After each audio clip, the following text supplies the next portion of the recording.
Bepanthen Nappy Care Baby Ointment. Clinical uses. Prevention and treatment of diaper rash, nappy rash. Protection of baby's sensitive skin from irritation, moisture, and friction.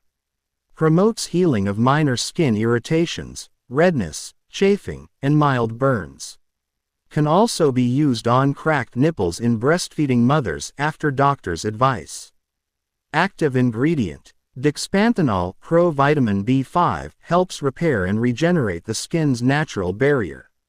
How to use. 1. Clean and dry the baby's skin completely before application. 2. Apply a thin layer of Bepanthen ointment to the affected or diaper area. 3. Use after every diaper change, especially at bedtime when longer exposure occurs. 4. Can be used daily to prevent rash. Side effects rare. Mild skin irritation or allergic reaction, redness, itching, rash. If irritation worsens, stop use and consult a doctor. Contraindications. Hypersensitivity or allergy to Dexpanthenol or any ingredient in the ointment. Avoid applying on deep or infected wounds unless advised by a doctor.